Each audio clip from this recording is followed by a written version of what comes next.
ஹல்லேலூயா. சகரியா தீர்க்கதரிசன புஸ்தகம் 3வது அதிகாரம். சகரியா தீர்க்கதரிசன புஸ்தகம் 3வது அதிகாரம் அதனுடைய 4-5 வசனங்களை வாசிக்க கேட்கலாம். அவர் தமக்கு முன்பாக நிற்கிறவர்களை நோக்கி,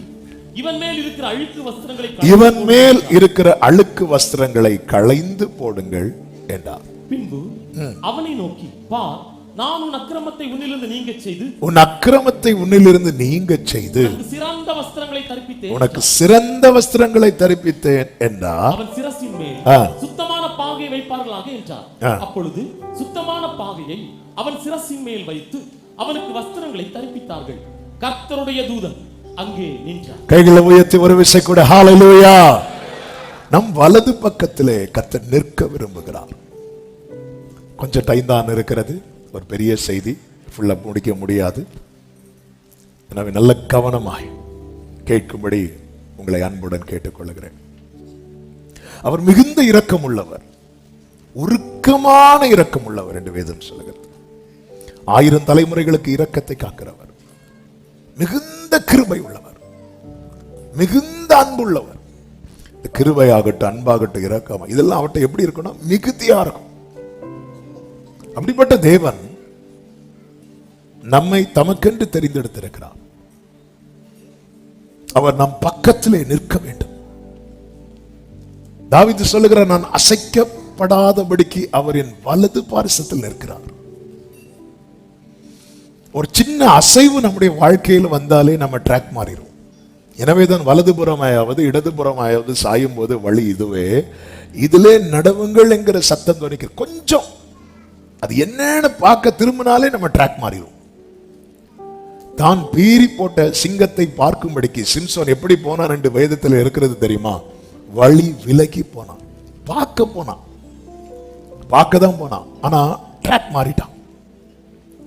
அப்ப நாம் வழுவாதபடி காக்கப்படவும், வழி விலகாதபடி நியமித்த பாதையிலே பொறுமையோடு ஓடவும், பாரமானாலும் பாவமானாலும் நம்மை நெருக்கும் போது அதற்கு நாம் இடம் கொடாமல் வாழவும் என்ன தேவை அப்படின்னா, கர்த்தர் நம் வலது பாரிசத்தில் நிற்க வேண்டியது அவசியமாயிருக்கிறது.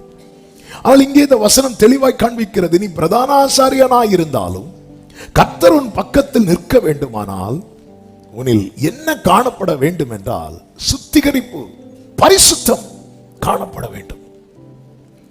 நம் தேவனை குறித்து வேதம் சொல்லுகிறது, அவர் தீமையை பார்க்க மாட்டாத சுத்த கண்ணன்.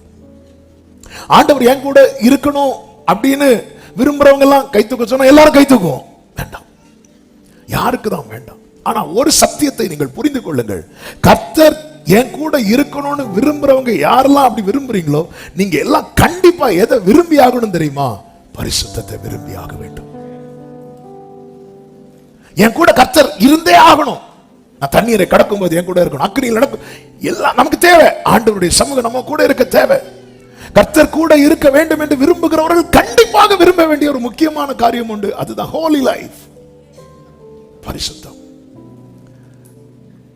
பரிசுத்தம் இல்லாமல் ஒருவனும், அது பேதுருவா இருக்கலாம், பவுலா இருக்கலாம், யோவானா இருக்கலாம், பிரதான ஆசாரியனாக யோசுவாவா இருக்கலாம், ஆரோனா இருக்கலாம், மோசையா இருக்கலாம், நானா இருக்கலாம், நீங்களா இருக்கலாம், யாரா இருக்கலாம், பரிசுத்தம் இல்லாமல் ஒருவனும் தேவனை தரிசிப்பது இல்லை.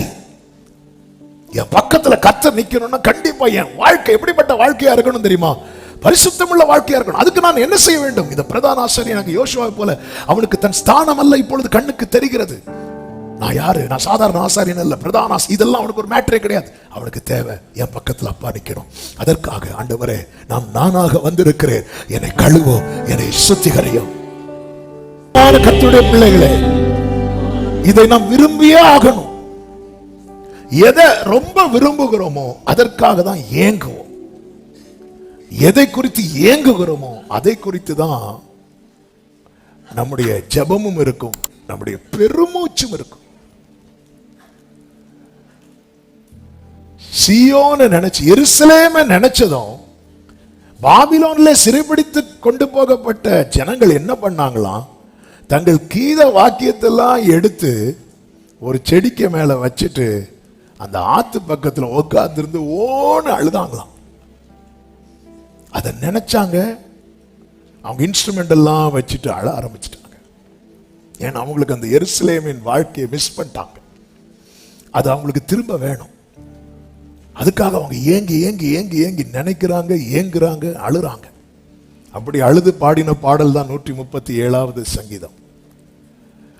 அப்ப ஆண்டவர் என் கூட இருக்கணும், என் கூட கர்த்தர் இருக்கணும். அதை நான் விரும்புறேன்னா கண்டிப்பா நான் எதை விரும்பி ஆகணும் தெரியுமா? பரிசுத்த வாழ்க்கைய விரும்பியே ஆக வேண்டும். பேதுருவை பார்த்து கர்த்தர் சொன்னார், நீ என் கூட கடல்ல நிக்கல, நான் என்னிடத்தில் உனக்கு பங்கு இல்லைன்னு சொல்லல. நான் உன்னை கழுவாவிட்டால், நான் உன்னை கழுவாவிட்டால். பேதுரு முதல்ல தடுக்கிறான். அப்ப தடுக்கிறவனை கர்த்தர் கழுவ மாட்டார், தடுக்கிறவனை சுத்தப்படுத்த மாட்டார், ஒப்பு கொடுக்கிறவனை தான் சுத்தப்படுத்துவார். கூட்டத்துல 12ல ஒரு ஆளா இருந்துட்டேன், அதனால நான் சுத்திகரிக்கப்பட்டேன் இல்ல. யூதாஸ் உண்மையிலே சுத்திகரிக்கப்பட்டிருப்பான் என்றால் அவனுக்குள் சாத்தான் புகுந்திருக்க மாட்டான். காரணம், கர்த்தர் சைடுல கிளியர், அவன் சைடுல கிளியர் இல்ல. என்ன கிளியர் இல்ல? பேதுரு ஒப்பு கொடுத்தது போல யூதாஸ் தன்னை ஒப்பு கொடுக்கவில்லை. ஆண்டவரே எனக்கு வாக்கு தந்திருக்கிறீர். போன வாரம் கேட்டோமே, இஸ்ரவேல் ஜனங்கள் செய்த காரியத்தின் நிமித்தம் கர்த்தர் கூட வரமாட்டேன்ட்டார். ஆனா இஸ்ரவேல் ஜனங்களோ எங்க கிட்ட வாக்குத்தத்தம் இருக்கு என்று சொல்லி மலையில் ஏற துணிந்தார்கள். அவர்கள் முறியடிக்கப்பட்டு பின்வாங்கினார்கள் என்று வேதம் சொல்லுகிறது. நாம் வார்த்தையை பிடித்து கொண்டு தைரியமா பல ஸ்டெப் எடுத்து வைக்கிறோம், ஆனா வாழ்க்கையில ஏமாற்றம், தோல்வி. ஏன்?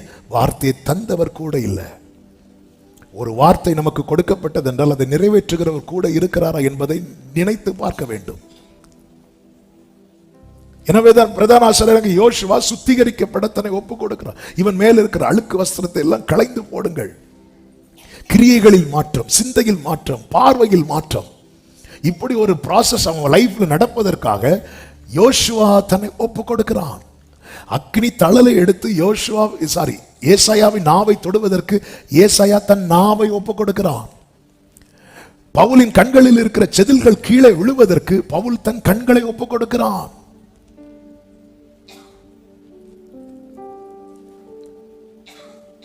பரிசுத்தம் உள்ளவர்கள் இன்னும் பரிசுத்தமாகுங்கள். கர்த்தர் சீஷர்களை பார்த்து சொன்னார், உலகத்தின் முடிவு பரியந்தம் சகல நாட்களிலும் நான் உங்களுடனே இருக்கிறேன். கர்த்தர் கூட இருக்கணும்னா, நான் பாஸ்டர், நான் ஃபுல் டைம் ஊழியக்காரர், அதனால கர்த்தர் என் கூட இருப்பாரா? இல்ல. அவர் இருப்பதற்கான இடம் என்னில் இருக்கிறதா? உபாகமம் 23:14 நன்றாய் தெரிந்த வசனம். உன்னை ரட்சிப்பதற்காகவும் உன் சத்துருக்களை உனக்கு ஒப்பு கொடுப்பதற்காகவும் உன் பாளையத்துக்குள்ளே உலாவிக் கொண்டிருக்கிறார். ஆகையால் அவர் உன்னிடத்தில் அசுசியான காரியத்தை கண்டு உன்னை விட்டு போகாதபடிக்கு உன் பாளையம். அவருக்கு ஆசை என்ன தெரியுமா? நம்மளை ரட்சிக்கணும், சத்துருவை ஜெயிக்கணும். நாம இதற்காக அவர் வரார். அவர் வந்து அவர் நம்மை விட்டு போகும்படியான காரியம் நம்ம கிட்ட இருக்கக்கூடாது என்று சொல்லி, நீங்க வேதம் முழுவதும் பார்த்தீங்கன்னா இந்த பரிசுத்தத்துக்கு அடுத்த காரியத்துல தேவன் வைராக்கியம் பாராட்டுவதை நாம் பார்க்க முடியும். எசேக்கியேல் 43வது அதிகாரம் 6 முதல் நீங்கள் பார்க்கும்போது, அவர் ஆலயத்திலிருந்து என்னோட பேசுகிறதை கேட்டேன். அந்த புருஷன் என் அண்டையில் நின்றிருந்தார். நம்ம எல்லாரும் சர்ச்சுக்கு வரோம், ஆண்டவருடைய வார்த்தையை கேட்கிறோம். எத்தனை பேருக்கு நிச்சயமா சொல்ல முடியும், அவர் என் பக்கத்துல தான் நிக்கிறார்னு? அவர் பக்கத்துல நிக்கணுமா? கண்டிப்பா நிக்கணும். ஏன் பக்கத்துல நிக்கணும் தெரியுமா?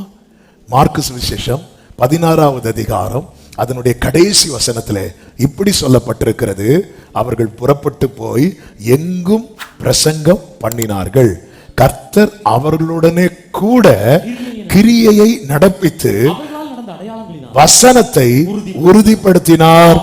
ஆமென். என் கூட இருந்து கர்த்தர் கிரியை நடத்தும் போது வசனம் உறுதிப்படும் என் வாழ்க்கையில. இஸ்ரவேல் ஜனங்கள் எல்லாரும் தானே காமனா வாக்குத்தத்தம் கேட்டாங்க, ஆனா எல்லாரும் சுதந்திரித்தார்களா கேட்டா இல்ல. வாக்குத்தத்தம் ஏமாட்டுச்சா? வாக்குத்தத்தம் ஏமாத்தல, நாம நம்மளை ஏமாத்திட்டு இருக்கிறோம். அதை நிறைவேற்றுகிற கர்த்தர் நம்மோடு இருக்கும்படியாய் நாம் அவருக்கு நம்முடைய வாழ்க்கையில ஸ்தானம் கொடுக்கிறோமா? ஆண்டவரே, நான் உமக்கு ஸ்தானம் கொடுக்க என்ன செய்யணும்? பரிசுத்தம். வேற ஆப்ஷன், பரிசுத்தத்துக்கு வேற ஆப்ஷனே கிடையாது. வேற ஆப்ஷனே கிடையாது.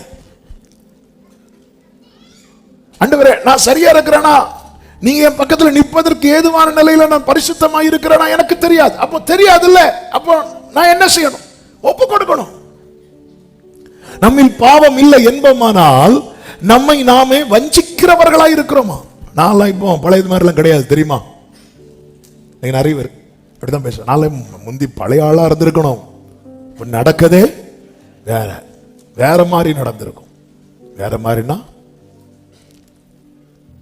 நான் இப்ப பழைய ஆள் கிடையாது, பழைய ஆள் கிடையாது, பழைய ஆள் கிடையாது கிடையாது சொல்றதுனாலே பழைய ஐட்டம் உள்ள இருக்குன்னு அர்த்தம். ஒருத்தர் ஒரு பிரச்சனையில சின்ன வயசுல ஸ்கூல் முடிச்சு வரும்போது பார்க்கிறேன். அப்ப அவர் சொல்றாரு, அவர் கூட பிரச்சனை பண்ண விட்டேன், நான் பாஸ்டர் ஆயிட்டேன், இல்லைன்னா தெரிஞ்சிருக்கும் அப்படின்னாரு. சிலருக்கு அப்படிதான். கம்யூனியன் சண்டேல வந்துட்டுனா, இன்னைக்கு திருவிருந்து எடுத்துட்டு வந்திருக்கிறேன், என் வாய கிளறாத. அப்போ இன்னும் உள்ள வச்சிருக்கிறாங்க என் வாய. இல்ல ஆண்டவரே, நீங்க என் கூட இருப்பதற்கு. ஒருத்தங்க நம்ம கூட இருக்கிறாங்கன்னா நம்மளால ஃபீல் பண்ண முடியுங்க. நமக்கு அறிமுகம் இல்லாதவர் நம்ம கூட இருந்தாலே நமக்கு ஃபீல் பண்ண முடியும்னா, நம்மை நன்றாய் அறிந்தவர் நம்மோடு இருக்கும்போது அதை நம்மால நிச்சயமா ஃபீல் பண்ண முடியும், அனுபவிக்க முடியும். கர்த்தர் இல்லை அப்படிங்கிற உணர்வு நம்மளை துக்கப்படுத்தலைன்னா, அப்ப நீங்க கிதியோனெல்லாம் ஏன் தேடி வராருன்னா, கிதியோனுடைய தேடலை அவர் இல்லையே, அவர் இல்லையே, அவர் இல்லையே, அவர் இருந்திருந்தா இப்படி நடந்திருக்குமா, அந்த தேடல் கிதியோனிடத்தில் கர்த்தரை கொண்டு வந்து விட்டது. கிதியோன் எல்லாவற்றுக்கும் ரெடியா இருக்கிறான். கிதியோன் ஒரு பலிபீடம் கட்டுறான். கர்த்தர் சொல்ல, நீ பலிபீடம் கட்டதெல்லாம் ரைட்டு, உங்க வீட்டுக்கு போ, அங்கே அங்கே அங்க ஒரு விக்கிரக தோப்பு இருக்கிறது, அதை அடிச்சு ஓட, அதை ஓட, வீட்டுக்குள்ள சுத்திகரிப்பு. கர்த்தரும் கூட இருக்க விரும்புகிறார். சுத்திகரிக்க ஒப்பு கொடுக்கணும், சுத்திகரிக்க விட்டு கொடுக்கணும். எசேக்கியேல் 43வது அதிகாரம் 6வது வசனத்திலே, அவர் ஆலயத்திலிருந்து என்னோட பேசுகிறதை கேட்டேன், அந்த புருஷன் என் அண்டையிலே நின்றிருந்தார். 7வது வசனத்தை வாசியுங்கள். அவர் என்னிலும் மனுபுத்திரனே, இது நான் இஸ்ரவேல் புத்திரர் நடுவே என்றென்றைக்கும் வாசம் பண்ணும் என் சிங்காசனமும் என் பலிபீடத்தின் பாதபீடத்தின் ஸ்தானமுமாய் இருக்கிறது. நான் வாசம் பண்ணும், என்றென்றைக்கும் வாசம் பண்ணும் என்னுடைய சிங்காசனமும் என் பாதபீடத்தின் ஸ்தானமாய் இருக்கிறது. இஸ்ரவேல் வம்சத்தாரும் அவர்களுடைய ராஜாக்களும் என் பரிசுத்த நாமத்தை தங்கள் மேடைகளில் தங்கள் வேசித்தனத்தாலும் தங்கள் ராஜாக்களின் பிரேதங்களினாலும் தீட்டுப்படுத்துவதில், இனி பாரு, இது என் பாதபீடம் ஆயிடும், பக்கத்துல நான் வந்து நிக்கிறேன், இனி நீ வந்து எனக்கு பிரியம் இல்லாததை உள்ள கொண்டு வந்துடாதே என்று சொல்லுகிறார். 8வது வசனத்தில் கர்த்தர் சொல்லுகிறார், அவர்கள் எனக்கும் தங்களுக்கும் நடுவே ஒரு சுவர் இருக்கும்படிக்கு தீட்டுப்படுத்திட்டாங்க, அருவருப்பினால தீட்டுப்படுத்திட்டாங்க, அதனால நான் என் கோபத்தினால் அவர்களை நாசமாக்கினேன் என்று சொல்லுகிறார். அப்ப அருவருப்பான காரியம் எது? அருவருப்பான காரியம், அருவருப்பான காரியம் என்ன தெரியுமாங்க? ஆண்டவருக்கு எது பிடிக்கலையோ அது எல்லாமே அருவருப்பு. சத்தம் ஆமென் சொல்லுங்க. இதெல்லாம் தப்பா ரைட்டாங்கிறது ரெண்டாவது. அப்பாக்கு பிடிக்கலையா, அது அருவருப்பு. அப்பாக்கு பிடிக்காதத பவுல் குப்பை என்று எண்ணினான். பவுல் குப்பைன்னு என்னதெல்லாம் என்ன தெரியுமா? பூத்து போன பிரெட் அல்ல, நம்ம அதுவே எக்ஸ்ட்ரா 2 நாள் வச்சிருக்கோம் தூரவே. பவுல் குப்பைன்னு என்னது என்ன தெரியுமா? அவனுடைய படிப்பு, அவனுடைய கோத்திர பெருமை. நான் பென்யமீன் கோத்திரத்தான், எபிரேயரில் பிறந்த எபிரேயன், நியாய பிரமாணத்தின்படி குற்றச்சாட்டு எது மனுஷன் மேன்மையா பார்க்கறானோ. அப்ப இதெல்லாம் உங்களுக்கு பிடிக்கலையா? குப்பப்பா. எனக்கு நாங்க யார் தெரியுமா? நாங்க என்ன ஜாதி தெரியுமா? நாங்க என்ன கோத்திரம் தெரியுமா? கொரோனா வந்தப்ப தெரிஞ்சு. இதெல்லாம் அப்பாக்கு பிடிக்கலையா? இது குப்பை. ஆண்டவருக்கு பிடிக்காதது அருவருப்பு. அருவருப்பு உள்ள வந்துட்டுனாலே நம்ம என்னதான் ஆராதித்தாலும் நமக்கு ஆண்டவருக்கு நடுவில் ஒரு சுவர் இருக்கிறது. சத்தம் கேட்கிறோம், அவர் பக்கத்தில் நிற்கிறாரா? 9வது வசனத்தில் கர்த்தர் சொல்லுகிறார், இப்பொழுது அவர்கள் தங்கள் வேசித்தனத்தையும் தங்கள் ராஜாக்களின் பிரேதங்களையும் என் சமூகத்தின் என்று அகற்றினால் நான் என்றென்றைக்கும் அவர்கள் நடுவே வாசமாயிருப்பேன் என்று சொல்லுகிறார். தானியேலின் புத்தகம் 3வது அதிகாரத்தில் நேபுகாத்நேச்சர் உயரமான ஒரு விக்கிரகத்தை உண்டு பண்ணி வைக்கிறான். உண்டு பண்ணி வைத்து எல்லா ஜனங்களும் அதை பணிந்து கொள்ளும்படிக்கு கட்டளை இடுகிறான். ராஜாவின் கட்டளை. அது கீழ்ப்படியவில்லை என்றால் அக்கினி 7 மடங்கு அதிகமாகும். அந்த அக்கினியில தூக்கி போடப்படுவார்கள். இப்பொழுது எல்லாரும் அந்த விக்கிரகத்துக்கு முன்னாக பெண்டாகி இருக்கும் போது 3 பேர் மட்டும் நிமிர்ந்து நிற்கிறார்கள். அவர்கள் யாரு? சாத்ராக், மேஷாக், ஆபேத்நேகோ என்பவர்கள். நன்றாய் கேளுங்கள். கர்த்தரை மட்டும் பணிந்து கொள்ளுகிறவர்கள், கர்த்தருடைய நாமத்தை குறித்து மட்டும் மேன்மை பாராட்டுகிறவர்கள், யாருக்கு நிற்க முடியாத இடத்துல கூட அவர்கள் நிமிர்ந்துதான் நிற்பார்கள். ஆமென் சொல்றவங்க நல்ல கைகளை தட்டி. இந்த செய்தி ராஜாவுக்கு வருகிறது. ராஜாவுக்கு கோபம் வருகிறது. அவர்களை அழைத்துக் கொண்டு வாருங்கள். அழைத்துக் கொண்டு வரப்பட்டார்கள். இவர்கள் தானியேலுடைய ரெக்கமெண்டேஷனால உயர்த்தப்பட்டவர்கள். எனவே தானியேல் நிமித்தம் இன்னொரு சான்ஸ் கூட கொடுக்கிறாங்க. என்ன சான்ஸ்? நாங்க மறுபடியும் எக்கால சத்தெல்லாம் துணிக்கும், மேல வாத்தியங்கள்லாம் முழங்கும், நீங்க பணிந்து கொள்ளுங்கள். இவர்கள் சொன்னாங்க, நோ, நாங்கள் ஆராதிக்கிற தேவன் எங்களை தப்பு வைக்க வல்லவராய் இருக்கிறார். அவர் தப்பு வையாம போனாலும் நாங்க வேற எதுவுமே பணிந்து கொள்ள மாட்டோம் என்று சொன்னபோது அவர்கள் கட்டப்பட்டார்கள் என்று வேதம் சொல்லுகிறது. நான் இந்த சரித்திரத்துக்குள் போகவில்லை. இதிலே ஒரு ஆவிக்குரிய சத்தியத்தை உங்களுக்கு நான் சொல்லி அடுத்த பகுதிக்கு செல்ல விரும்புகிறேன். வேதம் என்ன சொல்லுகிறது? 23வது வசனத்துல சாத்ராக், மேஷாக், ஆபேத்நேகோ என்னும் அந்த 3 புருஷரும் கட்டுண்டவர்களாய் எரிகிற அக்கினி சூளையின் நடுவிலே விழுந்தார்கள்.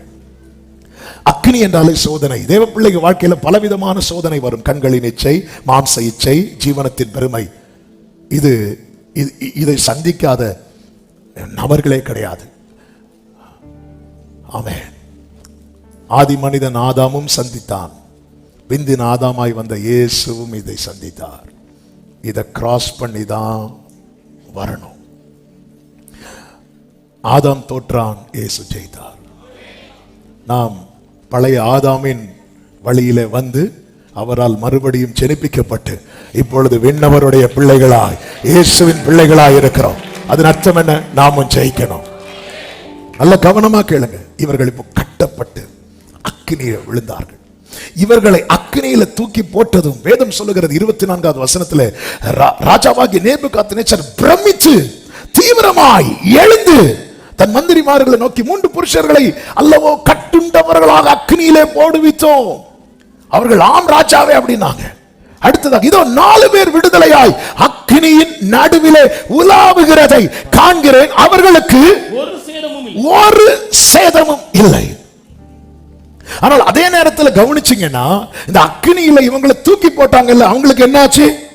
22வது வசனம், அவர்களை தூக்கி கொண்டு போன புருஷரை அந்த அக்கினி கொன்று போட்டது. நல்ல கவனமா கேளுங்க. ஐயோ, நீங்க எப்படிங்க விழுந்தீங்க? எனக்கு வேற வழி இல்ல, நான் விழுந்துட்டேன். இது நாம சொல்லக்கூடிய எக்ஸ்கியூஸ் கிடையாது.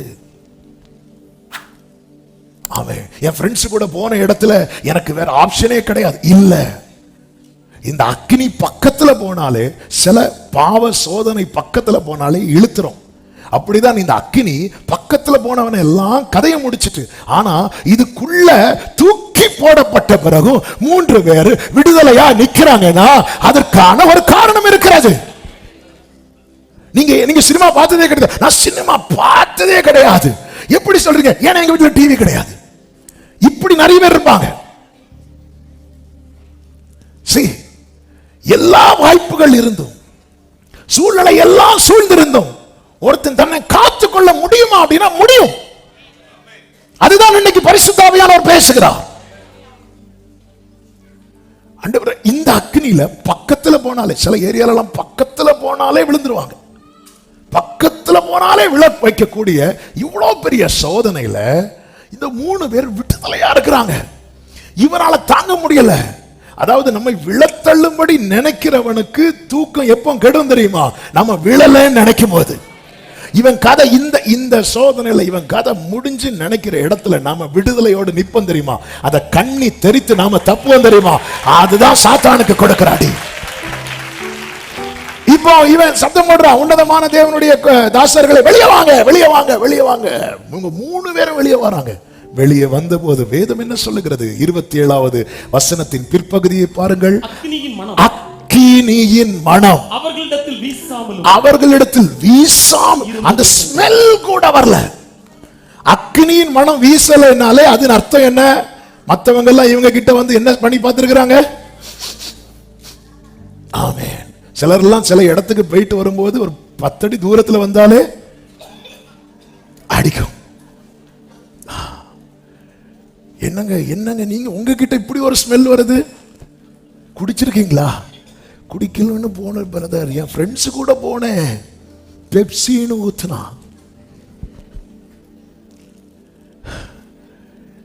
இவங்க கிட்ட ஒரு ஸ்மெல் இல்ல, விட்டதில்லை. ஏன்னா இவங்களை ஒண்ணுமே பாதிக்கல, ஒண்ணுமே.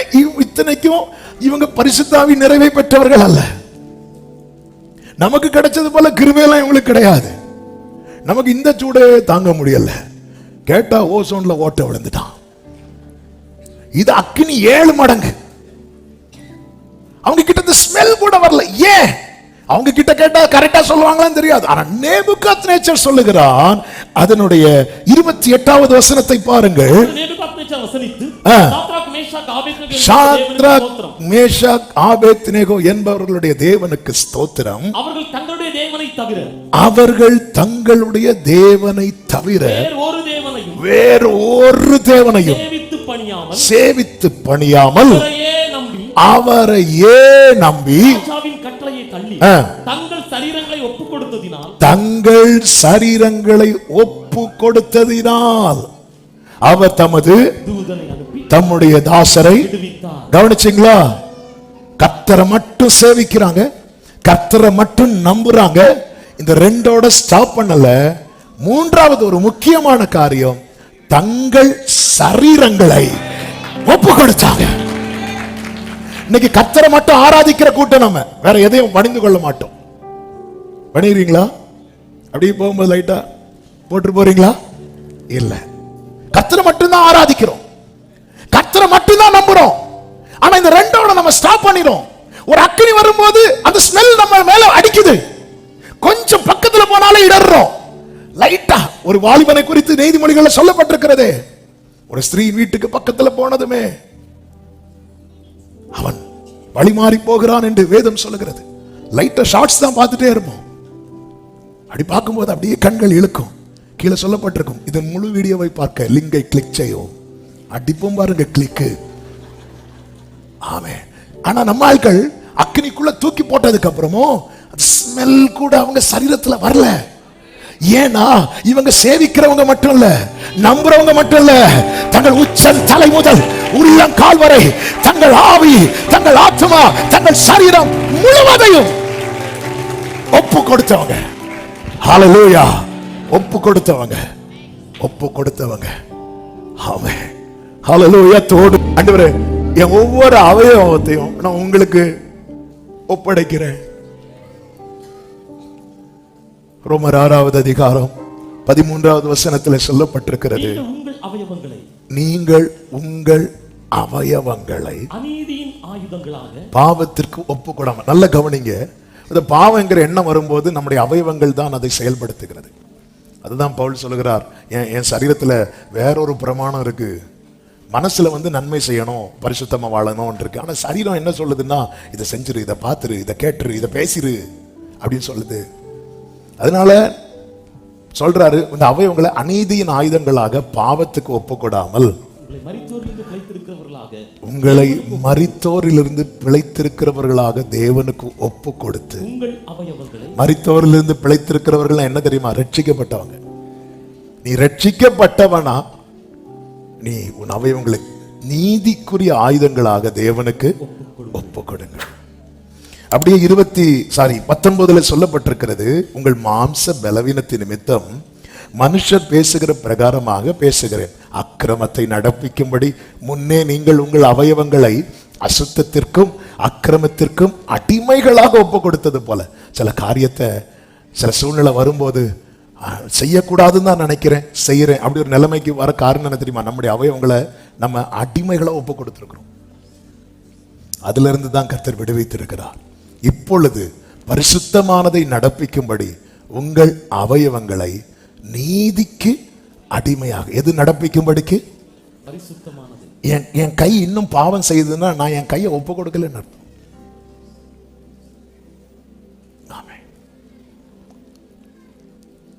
இன்னும் நான் பாவம் செய்ய நான் ஒப்பு கொடுக்கல, நான் சேவிக்கிறேன், நான் நம்புறேன். ஆனா அக்கினி பக்கத்துல போனதும் விழுந்துடுறேன். நான் சேவிக்கிறேன் கர்த்தரை, நம்புறேன், ஃபுல்லா கர்த்தரை தான் நம்புவேன். என்ன வந்தாலும் விட்டா ஃபுல்லா பாடுவோம்.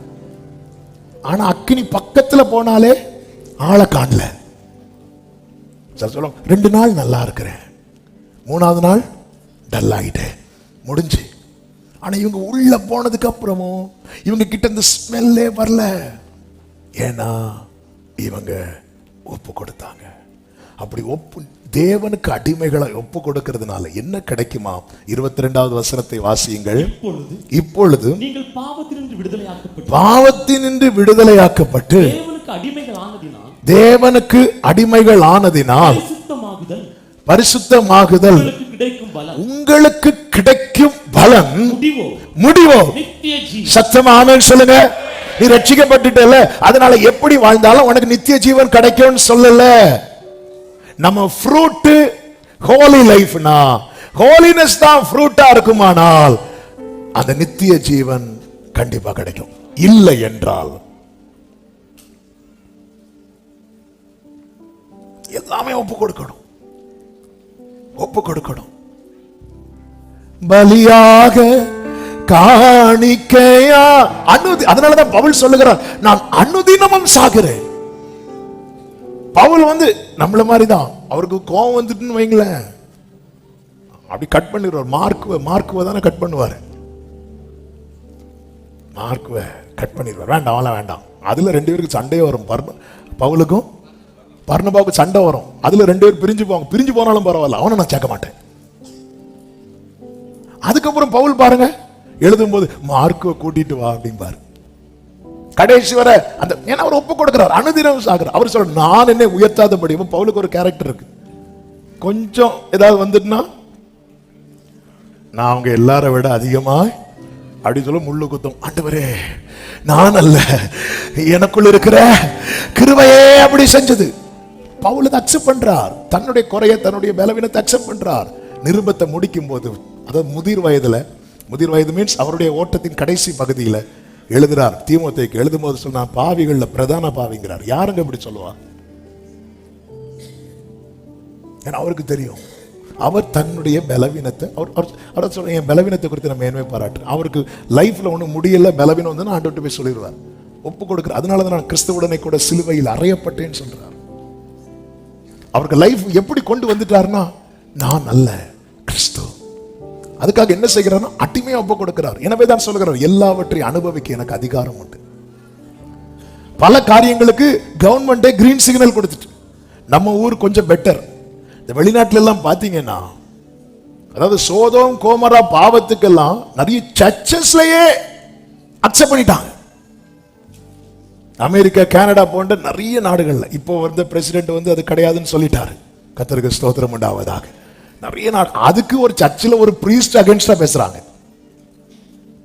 எதை நோக்கி போயிட்டு இருக்கு? இப்படி பவுல் வாழ்ந்த நாட்களிலே நிறைய காரியங்களை அனுபவிக்கிறதுக்கு கவர்மெண்ட் அப்ரூவ் பண்ணிட்டு, ஆனா பவுல் சொல்றாரு, கவர்மெண்ட் ஓகே சொன்னாலும் எனக்கு பரலோக கவர்மெண்ட் சொல்றதை தான் நான் கேட்பேன். எல்லாவற்றையும் அனுபவிக்க எனக்கு அதிகாரம் உண்டு, ஆகிலும் எல்லாம் எனக்கு தகுதியா இராது. எல்லாவற்றையும் அனுபவிக்க எனக்கு அதிகாரம் உண்டு. இதை நான் பண்ணா யாரும் என்ன பிடிச்சிட்டு போக மாட்டாங்க. இதை நான் பண்ணா எனக்கு தண்டனை கிடைக்காது. ஆனா நான் ஒன்றுக்கும் அடிமைப்பட மாட்டேன். ஏன்னா ஆல்ரெடி நான் யாருக்கு? அவருக்கு அடிமையாக ஒப்பு கொடுத்து விட்டேன். அப்படி ஒப்பு கொடுத்தவர்களை பைபிள் ஃபுல்லா பார்க்க முடியும். சோதோமின் ராஜா அநேக பொருட்களோடு கொண்டு வருகிறான். சோதோமே அழிவு நோக்கி இருக்கிறது. இப்பொழுது சோதோமின் ராஜா அநேக பொக்கிஷம் பொருட்கள் எல்லாம் கொண்டு ஆபிரகாம் வந்ததும் ஆபிரகாம் அப்படி கையை உயர்த்திட்டான். சோதோமின் பொருட்களுக்கு ஆபிரகாம் அடிமையாகவில்லை, அவன் தேவனுக்கு அடிமையாக தன்னை ஒப்பு கொடுத்தான். போர்த்திபாரின் மனைவிக்கு யோசேப்பு அடிமையாகவில்லை. போர்த்திபாரின் மனைவி டெய்லி அவனை பேசி பேசி பேசி பேசி பேசி பேசி ஒரு வேசித்தன பாவத்துக்கு நேராக இழுக்கும் போது அவன் ஓடுனான் இருக்கு. அவன் அடிமையாக, ஏன்? நான் ஆண்டவருக்கு துரோகம் பண்ண மாட்டேன். அவன் ஆல்ரெடி தன்னை தேவனுக்கு அடிமையாக கொடுத்து விட்டான். பேதுரு பாருங்க, சீமோன் என்கிற மந்திரவாதி ரட்சிக்கப்பட்டு ஞானஸ்நானம் எடுக்கிறான். எல்லார் தலையிலையும் பேதுரு கையை வச்சதும் அந்த கிஃப்ட், அந்த பரிசுத்தாவியின் வரம் எல்லாருக்கும் கிடைக்குது. இப்போ சீமோன் மெதுவா பணத்தை கொண்டு வரான். பணத்தை கொண்டு வந்து பேதுரு கையில கொடுத்ததும் பேதுரு அப்படியப்பா எவ்வளோப்பா வச்சிருக்க, அப்படி சைடில் வச்சுட்டு போ, உனக்கு என்ன கிஃப்ட் தானே, போறவா நான் தாரேன் அப்படி சொல்லலை. உன் பணம் உன்னோடு கூட. பேதுரு பணத்துக்கு அடிமையாகவில்லை. ஏன்? தன்னை அவருக்கு அடிமையாக கொடுத்ததுனால. பவுல் பாருங்க, ஒரு ஊர்ல பவுலை தெய்வமாக கொண்டாட ஆரம்பிச்சிட்டாங்க. கிரேக்க தேவர்கள் ஒரு ஆள் பேரை சொல்லி கொண்டாட ஆரம்பிச்சிட்டாங்க. பேதுரு தன் வஸ்திரத்தை கிழிக்கிறான், நான் பலவீனம் உள்ளவன் என்று சொல்லுகிறான். பவுல் புகழுக்கு அடிமையாகவில்லை. இந்த பூமியிலே மனிதனை அடிமைப்படுத்துவதற்காகவே சத்துருவானவன் பல காரியங்களை நெருக்கி நெருக்கி நெருக்கி நெருக்கி கொண்டு வருகிறான். நீதிமொழிகளில் சொல்லப்பட்டிருக்கிறது, ஒரு மனிதனுடைய புகழ்ச்சி அவனுக்கு வருகிற சோதனை என்று. ஆமென். தேவன் விரும்பாத காரியம் நம்மில் இருந்தால் கர்த்தரால் வந்து நிற்க முடியாது. கர்த்தர் இல்லைன்னா நம்முடைய அந்தரங்க வாழ்க்கை எப்படிப்பட்டதா இருக்கிறது? ஆண்டவருடைய ஆசை கூட வந்து இருக்கணும். ஆண்டவருடைய ஆசை கூட வந்து இருக்கணும். ஆனா வந்து இருக்க முடியல. எனவேதான் 1 பேதுரு 4வது அதிகாரம் 3வது வசனத்தில் இப்படி சொல்லப்பட்டிருக்கிறது, சென்ற வாழ்நாளிலே நாம் புறஜாதிகளுடைய இஷ்டத்தின்படி அப்படி நடந்தது போதும். அப்பொழுது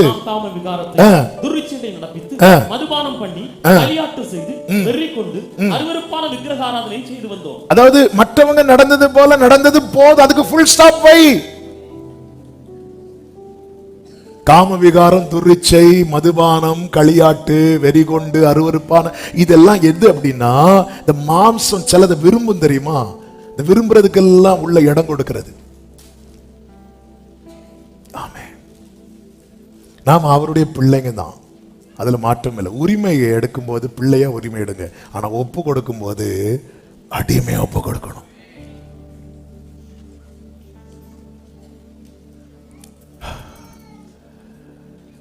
எசேக்கியா ராஜா 25வது வயதுல ராஜாவாக ஏற்படுத்தப்படுகிறான். அப்படி ஏற்படுத்தப்பட்டதும் அவன் என்ன செய்கிறான் பாருங்கள். 2 நாளாகமும் 29வது அதிகாரம் 10வது வசனத்திலே, இப்போதும் இஸ்ரவேலின் தேவனாகிய கர்த்தருடைய உக்கிர கோபம் நம்மை விட்டு திரும்பும்படிக்கு அவரோட உடன்படிக்கை பண்ண என் மனதிலே நிர்ணயித்துக் கொண்டேன். வயசு எவ்வளவு? 25. என்ன ஸ்தானத்தில் இருக்கிறான்? ராஜாவா இருக்கிறான். ராஜாவா இருந்தானே மனுஷங்களை ப்ளீஸ் பண்றதுக்கு அவன் போகல. அவன் யாரோட ஒப்புரவா இருக்கணும்னு நினைக்கிறான் தெரியுமா? கர்த்தரோடு. நல்ல கவனிங்க, ஆண்டவரோடு எப்பவுமே ஒப்புரவா இருக்கிறதுல உறுதியா இருங்க. எனக்கு ஆண்டவருக்கு இடையில எந்த ஒரு மன வருத்தமான காரியம் வந்துடவே கூடாது. வந்த ஃபேஸ் பண்ண முடியாது. ஃபேஸ் பண்ண முடியலன்னா அவருக்கு எப்படி வந்து நிக்க முடியும்? எப்பவுமே ஆண்டவரோடு சமாதானமா இருக்கணும். ஆண்டவரோடு சமாதானமா இருக்கிறனால நம்ம லைஃப் எல்லாரோட எப்படி ஆயிரும் தெரியுமா? சமாதானம் ஆயிரும். 25 வயசுல தன்னுடைய முற்பிதாக்கள் செய்த தப்பை நான் செஞ்சிடக்கூடாது. அவனுடைய தகப்பனாகட்டும், அதுக்கு முன்னாடி இந்த ராஜாக்கள்லாம் ஆரம்பத்தில் நல்லா இருந்தாங்க, பின்னாடி அடி வாங்கிட்டு விழுந்துட்டாங்க. அப்படி விழக்கூடாது. அதனால ஆண்டவரோடு நல்லா இருக்கணும், ஆண்டவர்கிட்ட நல்லா இருக்கணும், ஆண்டவர்கிட்ட நல்லா இருக்கணும் அப்படிங்கிற ஒரு எண்ணத்தை வைத்து அவன் செய்த முதல் காரியம் என்ன தெரியுமா? ஆலயத்தின் கதவை திறந்து பழுது பார்த்தான் என்று அதனுடைய 3வது வசனத்தில் சொல்லப்பட்டிருக்கிறது. நல்ல கவனமா கேளுங்க. 10 நிமிஷம் தான் இருக்கிறது, குயிக்கா முடிக்க விரும்புகிறேன். ஆனா நீங்க இந்த வேர்டை நல்லா கவனிக்கணும். நாம தான் அவருடைய ஆலயம். இதை அடிக்கடி திறந்து பார்க்கணும். திறந்து பார்க்கணும் என்ன அப்படின்னா, நம்ம லைஃபை வச்சு பார்க்கணும். இதுல என்னெல்லாம் பழுதுருக்கு, ஏன் டேமேஜ் ஆச்சு, எதனால, எங்க பிரச்சனை. நம்ம பிரச்சனையே என்ன அப்படின்னா, நம்முடைய வாழ்க்கை புத்தகத்தை திறக்கிறோமோ இல்லையோ, அடுத்தவங்க வாழ்க்கை புத்தகத்தை ஃபுல் டீட்டெயிலா ஃப்ரெண்ட்ல இருந்து பேக்ல படிப்போம், பேக்ல இருந்து ஃப்ரெண்டை படிப்போம், நின்று படிப்போம், உட்காந்து படிப்போம், படுக்கும்போது படிப்போம். ஒரு சத்தியத்தை சொல்லவா, நம்முடைய வாழ்க்கை புத்தகத்தை பார்த்து சரி பண்றதுக்கு இந்த ஆயுள் பத்தாது. ஆமென். நம்ம எல்லா அவங்களுக்கு என்ன நடந்துச்சு தெரியுமா? இப்படி சும்மா சொன்னாங்க, ஒன்றும் நடந்திருக்காது, அவ்வளவுதான். அதுவரை இவங்க ஏதோ வேலை செஞ்சுட்டு இருப்பாங்க. போட்டுட்டு உட்காருங்க சிஸ்டர், என்ன நடந்துச்சு?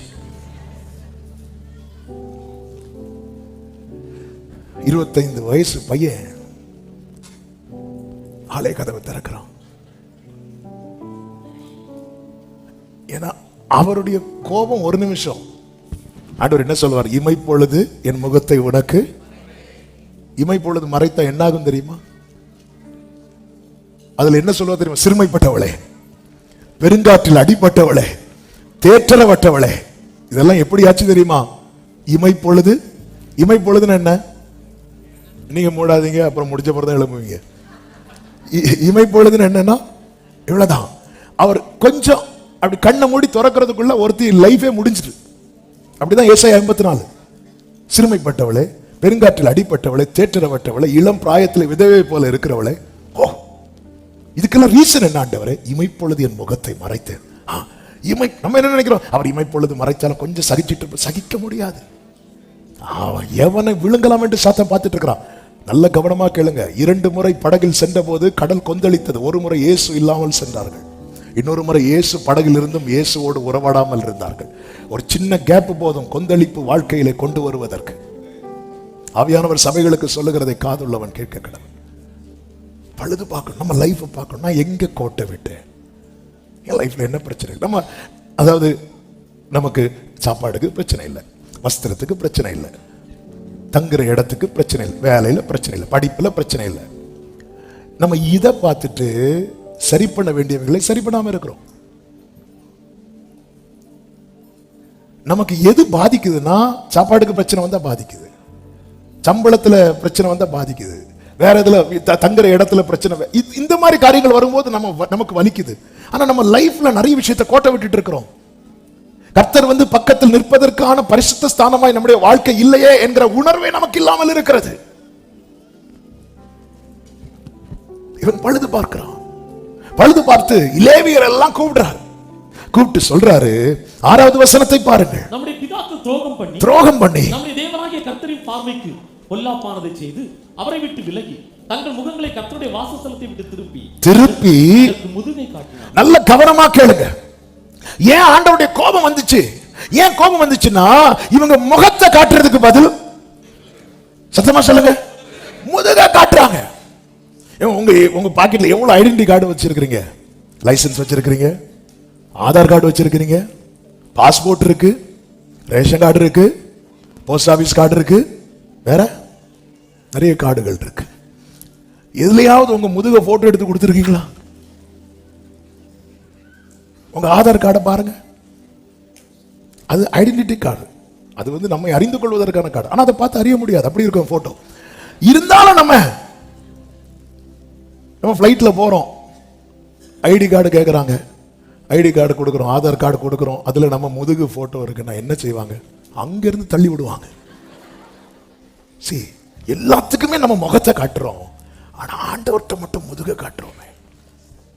அவருக்கு அவர் ஏன் கோபப்படுறார்?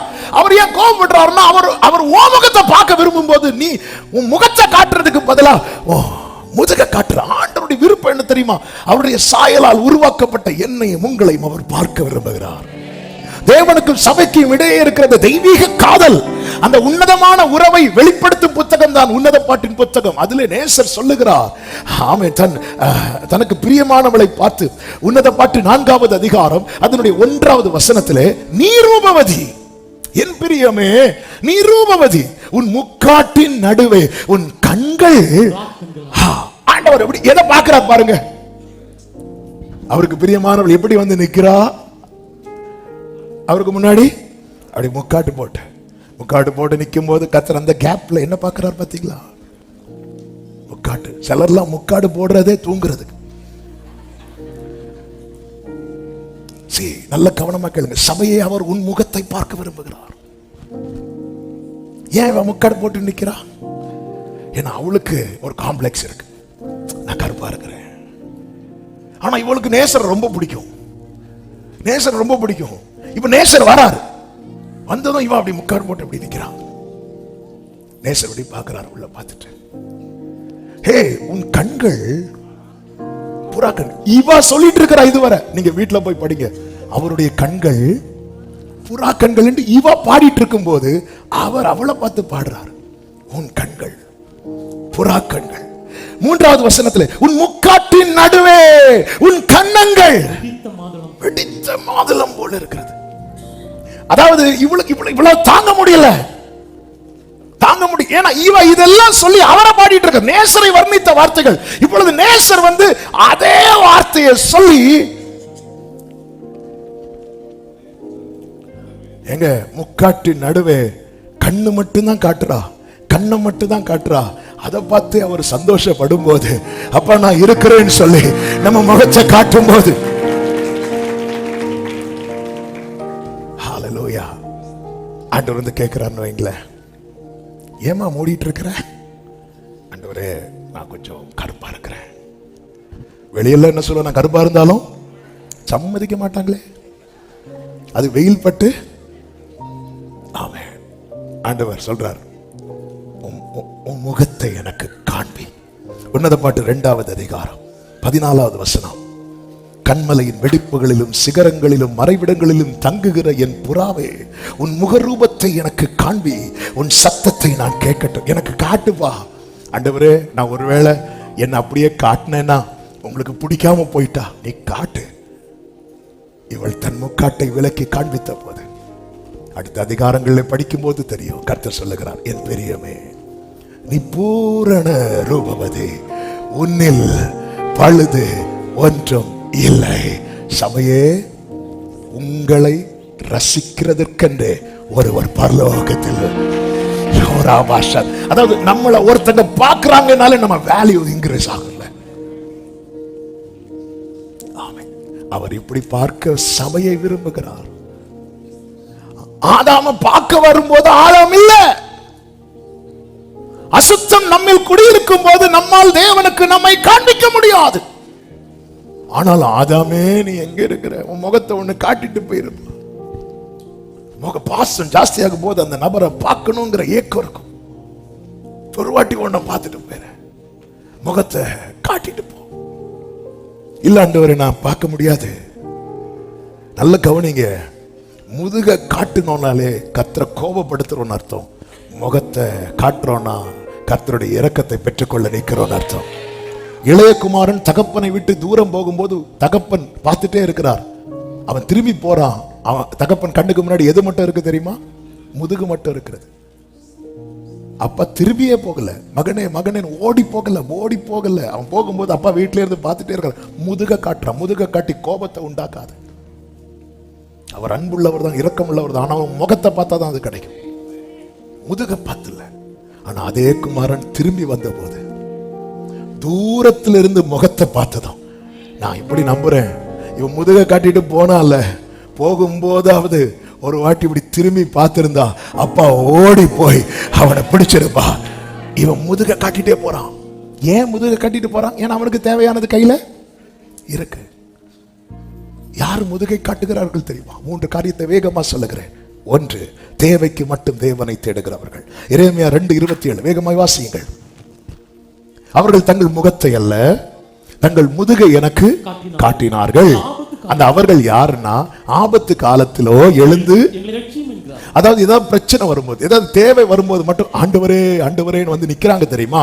இவர்களை குறித்து கர்த்தர் சொல்லுகிறார், இவர்கள் முகத்தை அல்ல முதுகை காட்டுகிறவர்கள்.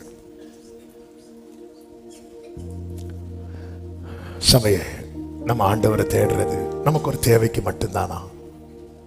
ஏதாவது ஒரு பிரச்சனை, பிள்ளைக்கு ஒரு பிரச்சனை, நமக்கு ஒரு பிரச்சனை வந்து விழுந்து கிடப்போம் சமூகத்துல. சமூகம் தான். மீட்டிங் முடிஞ்சா ஐயோ மீட்டிங் முடிஞ்சிட்டா அப்படின்னு இருப்போம். பிரச்சனை எல்லாம் சால்வ் ஆயிட்டு, இன்னும் முடியலையா, மணி 12 ஆகுது, இன்னும் 3 பாயிண்ட்டுக்கு நாங்க எங்க போறதுக்கு? தங்கள் ஆபத்து காலத்துல என்ன ரட்சியுங்கிறாங்க. ஆனா அந்த பிரச்சனை எல்லாம் முடிஞ்சதும் முதுக காட்டுறாங்க. அதுக்கப்புறம் ஆண்டவரா, ஆலயமா, ஆராதனையா, ஜெபமா, இந்த தேவைக்கு மட்டும் தேடுற கூட்டத்தை கர்த்தர் எந்த லிஸ்ட்ல வச்சிருக்கிறா தெரியுமா? முகத்தை காட்டுறவங்க இல்ல, முதுக காட்டுறவங்க. எரேமியா 32:33 சொல்லப்பட்டிருக்கிறது, முகத்தை அல்ல முதுகை எனக்கு காட்டினார்கள், நான் ஏற்கனவே அவர்களுக்கு உபதேசித்தும் அவர்கள் புத்தியை ஏற்றுக்கொள்ள செவி கொடாம போனாங்க. இவங்களுக்கு அதாவது அற்புதத்துக்காக மட்டும் ஆண்டவர் அண்டிக் கொள்றாங்க தெரியுமா? ஆலோசனைக்கு செவி கொடுக்காதவர்கள், ஆலோசனைக்கு செவி கொடுக்காதவர்கள் முதுகை காண. அவங்களுக்கு ஆலோசனை எல்லாம் வேண்டாம். இங்க பாருப்பா, இந்த வழி நட, அதெல்லாம் சொல்லாதீங்க, எனக்கு என்ன செய்வேன்னு சொல்லுங்க. ஆண்டவர் சொல்றார், இவங்கெல்லாம் முதுகை காட்டுகிறவர்கள். நான் உனக்கு போதித்து நீ நடக்க வேண்டிய வழி உனக்கு, அதெல்லாம் வேண்டாம் ஆண்டவரே. நீங்க அந்த கையை திறக்கும் போது ஏதோ திருப்தின்லாம் இருக்குல்ல, அது வேணும். இந்த கை பிடிச்சு நடத்துறது அது வேண்டாம். இந்த கையை திறக்கும் போது நன்மையினால் திருப்தி, அது வேணும். ஆண்டவர் சொல்ற, இவங்கள சொல்ற ஆண்டவரே, இவங்க யாருன்னு தெரியுமா? எப்படிப்பா தெரியும்? ஃபுல்லா பாக்குறது ஃபுல்லா முதுகு. மூன்றாவது, சிருஷ்டியை பணிகிறவர்கள். எசேக்கியேல் 8வது அதிகாரம் 16, 17 வசனங்கள் எடுக்க வேண்டாம். இப்படி நம்ம முதுக காட்டிட்டு இருந்தா கர்த்தர் சொல்லுகிறார், எரேமியா 18:17, கொண்டல் காட்டு பறக்கடிக்குமா போல் நான் அவர்களை அவர்கள் சத்துருக்களுக்கு முன்பாக பறக்கடிப்பேன். அவர்களுடைய ஆபத்தின் நாளிலே என் முகத்தை அல்ல என் முதுகை அவர்களுக்கு காட்டுவேன். நீ உன் முதுகை காட்டுனா நானும் என் முதுகை காட்டுவேன். நீ உன் முகத்தை காட்டுனா நான் என் முகத்தை காட்டுவேன். இந்த பிரதானாசிரியனாக யோசுவாவை பாருங்கள். அவரை அடிச்சாலும் பரவாயில்ல, நான் அவருக்கு என் முதுகை காட்ட மாட்டேன், என் முகத்தை தான் காட்டுவேன்னு சொல்லி வந்து நிற்கிறான். அதாவது உங்க பிள்ளைங்க நல்ல உங்களை கோபத்தை உண்டாக்கிட்டே இருக்கிறாங்க. நீங்க இப்படி அடிக்கணும்னு ஓங்கும் போது அந்த பிள்ளை உங்க முகத்தை இப்படி பார்த்துட்டு இருந்தா உங்களுக்கு அடிக்கவே தோணாது.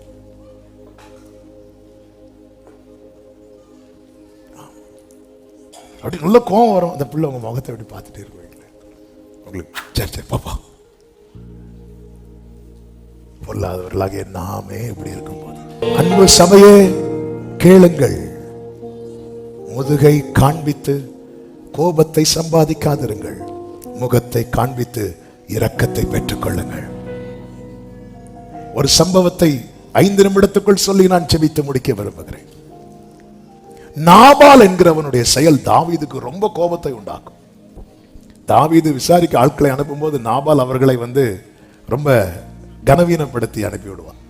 இதை கேட்டதும் தாவீதுக்கு அவ்வளோ கோபம் வரும். நம்ம இவனுக்கு எவ்வளோ ஹெல்ப்ஃபுல்லாக இருந்தோம், ஆனால் இவன் இப்படி பண்ணிட்டானேன்னு சொல்லி தாவீது கோபத்தில் என்ன பண்ணுறாரு அப்படின்னா, நாபால் வீட்டில் ஒரு நாயை கூட உயிரோட வைக்கக்கூடாது, எல்லாத்தையும் கொல்லணும் அப்படி சொல்லிட்டு புறப்பட்டு வரும்போது இந்த நியூஸ் யார் கேள்விப்படுறா அப்படின்னா அபிகாயில் கேள்விப்படுறா. அபிகாயில் கேள்விப்பட்டதும் ஓடி போறா. ஓடி போய் தாவீதை எதிர்கொண்டு ஒப்புரவாகிறா. அந்த ஒப்புரவாகுதல் ரொம்ப முக்கியம். அப்படி ஒப்புரவாகும் போது அந்த அபிகாயிலை பார்த்து தாவீது ஒரு வார்த்தை சொல்லுவார். 1 சாமுவேல் 25வது அதிகாரம் அதனுடைய 34, 35 வசனத்திலே, நீ தீவிரமாய் என்னை சந்திக்க வராமல் இருந்தாயானால், இந்த வேர்டை கவனிங்க, நீ கொஞ்சம் டிலே பண்ணியிருந்தா கூட வேற மாதிரி நடந்திருக்கும். இந்த அபிகாயில் யார் தெரியுமா? இரக்கத்தை பெற்றுக்கொள்ள தீவிரம் காண்பிக்கிறவள். நீ மட்டும் தீவிரமா வராம இருந்திருந்தா உங்க வீட்டுல ஒரு நாய் கூட உயிரோட இல்லாம இருந்திருக்கும்.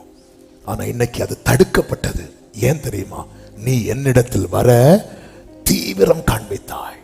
சொல்லிவிட்டு 35வது வசனத்திலே சொல்லுகிறார், அவள் தனக்கு கொண்டு வந்ததை தாவீது அவள் கையிலே வாங்கிக் கொண்டு அவளை பார்த்து, நீ சமாதானத்தோடு உன் வீட்டுக்கு போ, இதோ நான் உன் சொல்லை கேட்டு உன் முகத்தை பார்த்து, சத்தம் அவர் ஆமென் சொல்லுங்க பாப்பா,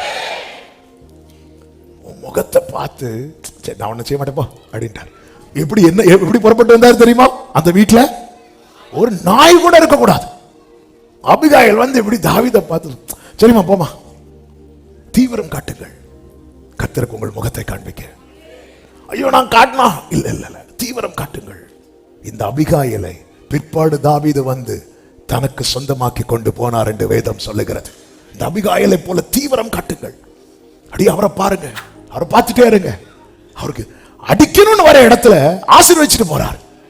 ஒரு தாவீதை இப்படி பண்ணுவார் என்றால், தாவீதின் வேறும் தாவீதின் குமாரனுமாய் வந்த ஆமென். தீவிரம் காட்டுங்கள், தீவிரம் காட்டுங்கள். அவரை பாருங்க, முதுகை காட்டாதீங்க. அவருக்கு கோபம் வரும். நாபால் முதுகை காட்டினான், தாவீதின் கோபம் பற்றி எறிந்தது. அபிகாயில் முகத்தை காட்டினாள், தாவீதின் கோபம் மாறினது. தீவிரம் காட்டுங்க, அப்பா கிட்ட நெருங்க. அடுத்த ஞாயிற்றுக்கிழமை பார்ப்போம். அடுத்த திருவிருந்து இல்ல நம்ம தாமதிக்க தாமதிக்க தாமதிக்க எது நஷ்டமாகும் எது இழப்போன்னே நமக்கு தெரியாது. வாழ்க்கையில திரும்பி பார்க்கும்போது தான் ரொம்ப வலியா இருக்கும். அப்புறம் பார்த்துக்கலாம். தாமதிக்க தாமதிக்க தாமதிக்க நம்முடைய வாழ்க்கையில சில நஷ்டங்கள் நமக்கு தெரியவே தெரியாது. ஆனா திரும்பி பார்க்கும்போது ஐயோ இதெல்லாம் நம்ம கைவிட்டு போயிட்டா. சில இழப்புகள் நம்மால புரிந்து கொள்ளவே முடியாது. அபிகாயில் பாருங்க, ஒரு நைட்டு டிலே பண்ணல, தீவிரம் காட்டினாள். தீவிரம் காட்டினாள். தீவிரம் காட்டுங்கள். உங்கள் முகத்தை பார்த்து கர்த்தர் இறங்குவார், அவர் சுத்திகரிப்பார், அவர் நம் பக்கத்தில் இருப்பார். சத்தமா ஆமென் சொல்லுங்க பார்க்கலாம். எல்லாரும் எழுந்து நிற்கலாமா? ஹல்லேலூயா, ஹல்லேலூயா. விரும்புகிறவர்கள் ஒரு விஷயம் வலது கரத்தை உயர்த்தி இடது கரத்தை இருதயத்தில் வைத்து ஒரு நிமிடம் ஜெபம் பண்ணு. ஆண்டவரே, இனி ஒரு நாள் நான் என் முதுக உமக்கு காட்டிடக்கூடாது.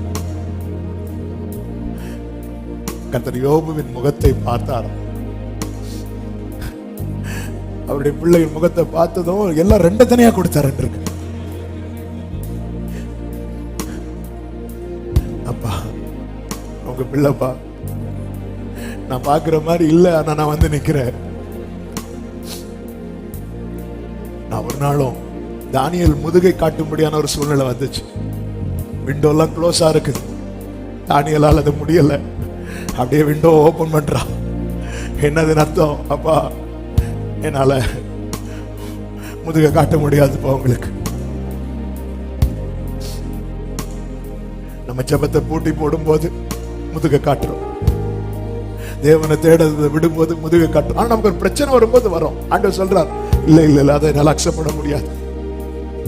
ஆண்டவரே, என் வாழ்க்கையில உயர்வோ தாழ்வோ இன்பமோ துன்பமோ எந்த சூழ்நிலை ஆனாலும் நான் முதுகை காட்டுகிறவனாய் அல்ல, முகத்தை காண்பிக்கிறவனாய், முகத்தை காண்பிக்கிறவளாய் இருக்கணும். ஆண்டவரே, கழுவுகப்பா, கழுவும் திருரத்தாய்.